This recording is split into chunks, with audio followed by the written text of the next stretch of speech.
I just turned 5 years old. A few weeks after that, my parents got me up very early one morning, dressed us hurriedly, my brother a year younger, and my baby sister, still a baby, an infant. And my father said to my brother and me, wait here in the living room while we do some last minute packing. So the two of us were just gazing out the front window, and suddenly we saw two soldiers marching up our driveway, carrying rifles with shiny bayonets on them. They stomped up the porch and, with their fists, began pounding on the door. The way I remember it, the whole house seemed to tremble. And my father came out and answered the door, and literally at gunpoint, we were ordered out of our house. And so my father gave my brother and me little packages to carry. He hefted two heavy suitcases, and we followed him out onto the driveway and waited for our mother to come out.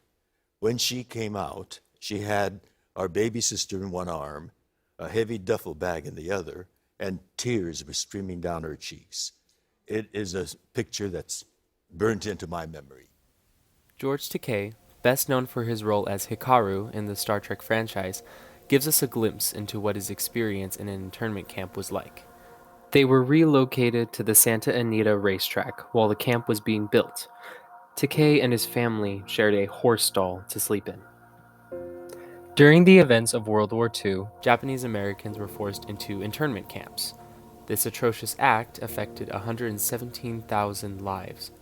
Although some people broke society's barriers and spoke out against Japanese internment, but we'll get into that later. Tragedies like this are still apparent in today's society, such as immigrant families being separated at the US Mexican border. Now we have to go back to when this started, World War I. At the turn of the 20th century, Japan had started to expand its nation by winning wars with neighboring countries like China. Japan had sided with the Allies during World War I, and they were successful. They grew stronger by invading Manchuria, a region in China, during the Great Depression.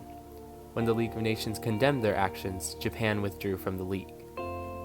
At this point, Japanese invasion is out of control. They invade the capital of eastern China, Nanking, for 6 weeks. During these 6 weeks, Japanese soldiers slaughtered and raped Chinese citizens in the streets of the city.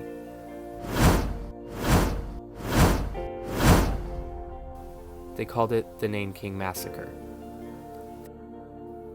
In 1940, a U.S. naval officer by the name of Arthur H. McCollum proposed a strategy to stop Japanese expansion. His strategy, or the McCollum Memo, features 8 steps required to provoke Japan. McCollum wanted to make arrangements with other countries, help China recover from their attack, protect the Hawaiian naval bases, and implement trade embargoes with Japan. Our plan was to cut off their supplies, such as our oil. However, Japan stood strong. After months of planning, Japanese warcraft attacked the Hawaiian naval base, Pearl Harbor, on December 7th at 8:10 a.m.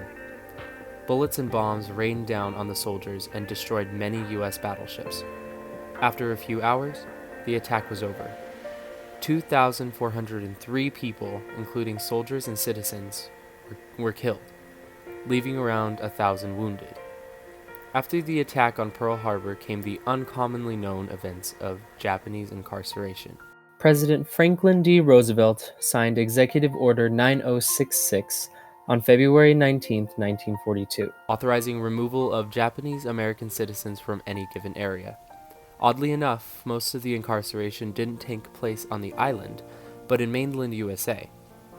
40% of Hawaii's workforce were Japanese, and only a few thousand were arrested. Since most of the detainment took place on the West Coast, one could deem this racially motivated rather than a necessity to keep the country safe. The first Japanese internment camp in operation was Manzanar, located in Southern California. There were 10 camps in total, with incarcerated citizens, some forced hundreds of miles away from their homes. These people were given 6 days to get rid of any belongings that they couldn't carry on their person. The conditions of the camp were dreary and inhumane. Multiple families were packed into one room of the camp with a communal eating area. The meals served were also quite inexpensive. Canned hot dogs, dried fish, and pickled vegetables on a bed of rice was a common meal in the internment camps. The insufficient food and overcrowding led to violence. When an elderly man tried to escape, he was shot and killed on sight. August 4th, 1942, a riot broke out in the Santa Anita camp, which led to police tear gassing the crowd and killing a man. Several others were killed for getting too close to the perimeter of the camp. Japanese incarceration didn't take place only on the coast. It spread westward into the U.S. More specifically, it spread into Grenada, Colorado. Camp Ameche was founded on August 27, 1942, and housed over 7,500 Japanese Americans. There was one man in particular who disagreed with the camp, Ralph Lawrence Carr. Carr was born in Rosita, Colorado, in 1887. He became the governor of Colorado after winning the election in 1938. Carr argued that Japanese Americans shouldn't be racially targeted in the U.S. for a terrorist act they didn't even commit. They are loyal Americans, sharing only race with the enemy, he says.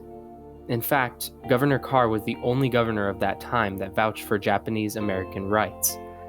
This damaged his political career completely. Therefore, he retired.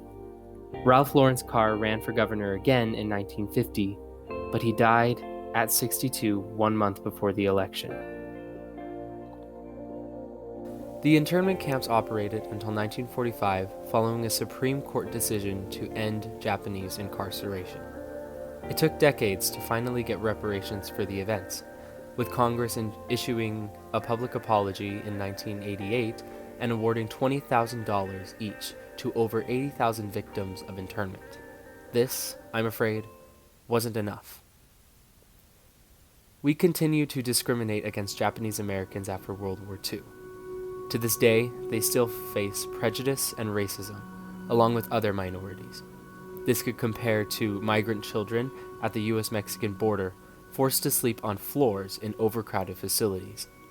They're torn apart from their families and provided few clothes, little food, and almost no means of cleaning themselves. Back then, Governor Carr spoke up for Japanese American citizens, breaking the barrier of this society in the 1940s. We are repeating history, and it's our duty to not only break the barriers of these detention facilities, but use our platform to break the barriers of our country's systematic racism. Thank you.